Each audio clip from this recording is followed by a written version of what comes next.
먼저 저희의 임무는, 목적은 아까 간사님께서도 말씀하셨습니다. 어떤 세입 변동성이랄지 의무 지출이나 경직 지출 증가, 그리고 제도상 불이익을 경기도 본청의 관점에서 이렇게 파악하고 어떻게 하면 경기도 본청의 재정을 정상화할까 하는 데를 제안하는 데 저희의 목적이 있습니다. 아까 간사님께서 14개 정책 브리핑을 말씀하셨는데 이것을 전체 지도를 보면 다음과 같습니다. 첫 번째, 세입 안정에는 어떤 지방세제 개편이랄지 어떤 체납 문제, 그리고 취득세 중심의 세입 구조 안정화를 포함하고 있습니다.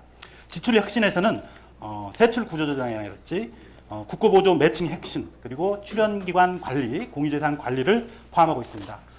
제도 개편에는 조정교부금, 보통교부세, 소방재정, 교육재정을 저희가 심도 있게 논의를 했습니다. 재정 성과에는 기금과 채무, 그리고 건전성, 현금 흐름의 파악, 그리고 경기도 시군의 균형 발전, 그리고 통합재정 운영표를 저희가 논의를 했습니다. 먼저 세입구조 안정화를 설명드리도록 하겠습니다. 어떻게 보면 결정적으로 저희 TF가 활동을 하게 된 단초가 취득세가 약 3조 원이나 감소하는 그런 데에 문제가 있다라고 있습니다. 즉 22년도에서 26년 사이 취득세가 11조 원에서 8조 원 수준으로 줄어들었습니다. 그래서 TF는 집행부의 관점보다는 취득세가 많이 거칠 때 좀 안정화 기금으로 더 많이 비축을 했어야 한다 하는 점을 지적을 했습니다. 다음은 이제 그 조정교부금 개편에 대해서도 이제 저희가 살펴봤습니다. 그래서 2015년부터 보통세 대비 조정교부금을 납부하는 비율을 살펴봤습니다. 경기도는 심한 경우에는 47%까지 보통세에서 조정교부금 재원으로 이렇게 하고 있습니다. 그래서 어떤 그 광역도 본청 평균에 비하면 12%포인트나 많이 조정교부금으로 지출하고 있습니다. 그래서 저희는 어떤 이런 그 부담률에 좀 상한이 필요하지 않을까 하는 그런 제안을 드렸습니다. 이 그림이 이제 경기도가 그 얼마나 많이 그 보통세에 대비해서 이렇게 부담을 하였는가 하는 것을 보여주고 있습니다. 아까 도 평균은 24.8%인데 경기도는 이보다 12.2%포인트가 높은 그런 수치를 보이고 있습니다. 다음은 이제 보통교부세 산식의 개선입니다.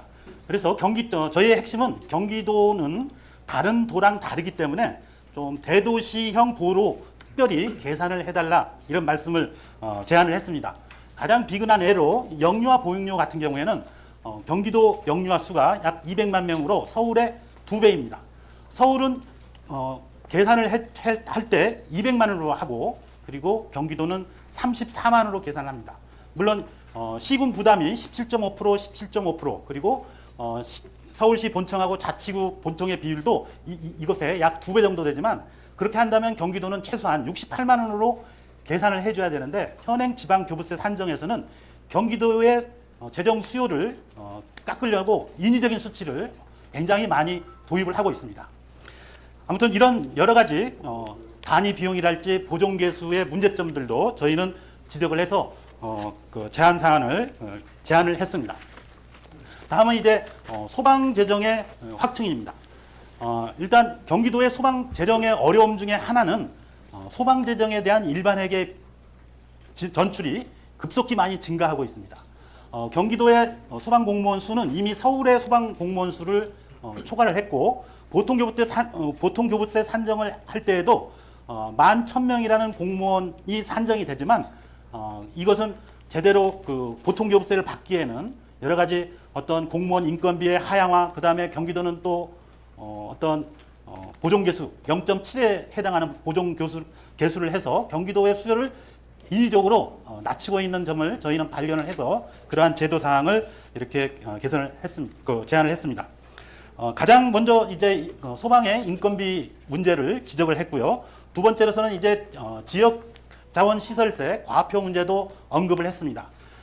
지역자원시설세는 세 가지 종류가 있는데 소방부는 이제 과표를 따질 때 최고 상한의 과표가 6,400만 원에 불과합니다. 이것은 어떻게 보면 잔가율 방식이라고 볼 수 있는데 요즘 6,400만 원짜리 집으로 이렇게 계산을 해서 세금을 매긴다는 것은 불합리하다는 것입니다. 그래서 저희는 과세 구간을 이보다 훨씬 넓게 했고, 그리고 경기도 공동주택 과세 자료를 받지는 못했지만 국토교통부 자료를 다운을 받아서 시뮬레이션한 결과도 첨부를 했습니다. 세출 구조조정에 대해서는 저희는 기준만을 제시를 했습니다. 어떤 사업은 보호를 해야 되고 어떤 사업은 조금 조정이 필요하다라는 의견을 제시를 했는데, 저희는 이를 위해서 세부 사업별로 실국으로부터 조사표를 작성해서 이 사업의 성격을 파악하고, 그리고 공약사업 유무랄지, 그 다음에 여러 가지 어떤 재정사업 평가 결과, 보조사업 평가 결과 등도 반영을 하고, 최종적으로는 집행률도 반영을 하고, 최종적으로는 정무적 고려를 해서 약 77개 사업에 대한 정무적 고려안을 기준을 정해서 저희는 제시를 했습니다. 저희는 이것을 실행하는 것은 집행부의 몫이지 저희의 TF는 기준만을 제시했다고 볼 수가 있습니다. 다음은 이제 국고 보조와 매칭 혁신입니다.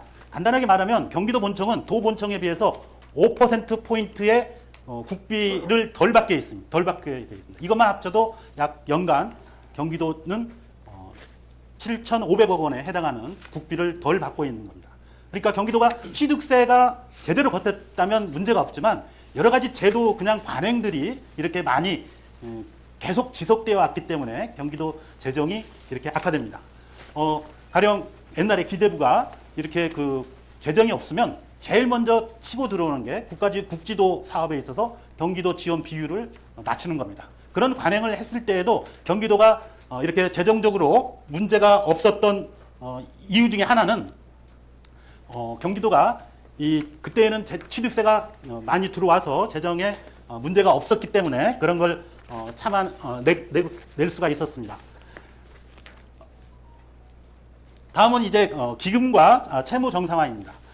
행정안전부가 정한 지방채 그 채무에 있어서는 경기도는 문제가 없습니다. 그렇지만 재정이라고 하는 것은 어떤 다른 출연기관이랄지 공기업 부채도 살펴봐야 됩니다.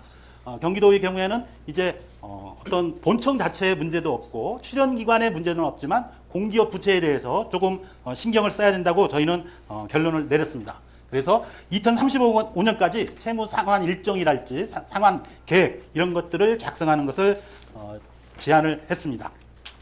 다음은 이제 체납과 세액 수입인데, 이제 여기에서는 어떻게 보면 저희는 어떤 전문적인 견해에서 시군의 체납 징수율이 낮기 때문에 경기도가 이렇게 한데 모아서 도본청 차원에서 전문적으로 관리를 해야 될 필요성을 제안을 했습니다. 다음은 이제 공유재산과 출연기관입니다. 경기도의 공유재산은 대부분이 행정재산입니다. 그래서 어떤 여기에 효과적인 매각을 해서 수입을 많이 벌는단지 어떤 관리에 특별한 기술은 필요 없지만 저희는 제안을 하기를 자산별로 5등급으로 포트폴리오를 만들고 10년 동안 활용 계약을 할 것을 제안을 했습니다. 출연기관과 관련해서는 지금 용도가 좀 명확하게 않게 혼돈되어 있는데 이것을 한 5개 내지 6개로 명확히 구분을 해서 효과적으로 관리를 할 것을 제안을 했습니다. 가령 출연금 삭감을 할 때에도 그 출연금이 인건비에 들어가는 것인지를 꼭 확인을 해서 이런 삭감에 주의를 해야 될 것 같습니다. 다음은 이제 교육재정 개편입니다. 기획예산처도 이제 교육재정과 관련해서 자동 전출이 되지 않도록 하는 방식을 생각을 했습니다. 그래서 내년도에 보면 교육재정 교부금이 올해 대비해서 약 20조 정도로 이렇게 감소될 전망입니다. 이와는 별도로 저희도 이제 기획예산처의 방식대로 한번 계산을 해봤더니 경기도의 교육재정 전출금은 오히려 늘어납니다. 그래서 저희 TF에서는 어떤 도본청 차원에서 교육청 자동 전출을 하는 방식을 국가에 맞춰서 개안하는 방식을 제안을 했습니다. 자, 그다음에 이제 재정 건전성 현금 흐름인데요. 저희가 이제 지방재정 365에 보면 재정운영표라는 게 있습니다. 거기에 보면 목식부기로 해서 수익과 비용을 하는 게 있는데 그 계산을 해본 결과 경기도의 가용재원이 심각하게 줄어들었고 적자도 심각하다는 점을 이렇게 발견을 하고 어떤 2년치의 어떤 현금 흐름을 앞으로 좀 관리를 했으면 좋겠다 하는 안을 제안을 했습니다. 그 다음에 저희 그 TF에서는 이제 경기도 재정 현황을 파악을 해 보면서 북부 지역에 대한 균형 발전에 경기도가 더욱더 신경을 쓸 필요가 있다라는 점을 지적을 했습니다. 경기도의 경우에는 지방소별 대응기금으로 3억 원을 받습니다. 물론 서울하고 세종은 받지 않지만 이렇게 북부 균형 발전을 위해서 쓸 수 있는 그런 여력이 적기 때문에 이런 점들을 위해서도 경기도가 추가 재원을 앞으로 써야 된다는 점을 지적을 했습니다. 이 종합재정운영표는 아까 말씀을 드렸고요.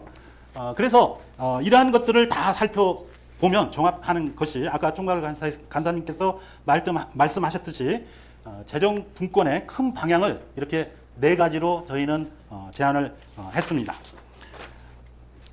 그리고 이제 어떤 시행령이랄지 이런 그 개선을 해야 될 부분도 구분해서 정리를 했고요. 그리고 이제 마지막으로 이제 그 중앙정부 국회에 제안할 10대 우선 과제로서 어떤 보통 교부세에서 초대규모 광역도 유형을 신설하고 아까 제가 말씀드렸던 인구, 아동, 산업, 광역교통 보정 수요를 현실화한다는 거고요. 그 다음에 조정교부금도 상한을 주되 이제 거기에서 남는 그 이외의 돈은 이제 경기도가 북부 지역을 위해서 쓸 수 있도록 하는 안을 제시를 했습니다. 그 다음에 지방세 확충을 위해서랄지 지방세제 개편을 주장을 했는데 거기에는 이제 어떤 거주지 사회복지 서비스를 거주지에서 받는데도 직장인은 다른 직장 근무지에 세금을 내는 그런 것도 개선을 해야 된다는 것도 포함이 되고 있습니다. 그리고 지방 서비스들을 확대를 해야 되고 소방직 인건비 문제 그리고 장비랄지 시설의 국비 책임 확대 그 다음에 금액은 적지만 소방안전교부세의 세율의 현행 50%에서 70% 담배분 개별 서비스에 대한 인상을 제안을 했고요. 아까 말씀드렸던 지역자원시설세의 현실화도 이제 제안을 했습니다. 8번은 아까 제가 말씀드린 대로 다른 도 본청하고 너무 차등을 두지 말자. 5%포인트가 나는 것을 시정해달라는 건의이고요. 9번은 교육재정 자동 전출을 국가도 하고 있는 것에 맞추어서 경기도도 좀 이렇게 개편하는 것을 고려를 해야 된다 하는 점을 제안을 했습니다. 그리고 이제 지방채랄지 내부 차입에 있어서도 좀 투명하게 이렇게 외부에 공개하는 것을 제안을 했습니다. 이상 발표를 마치겠습니다. 감사합니다.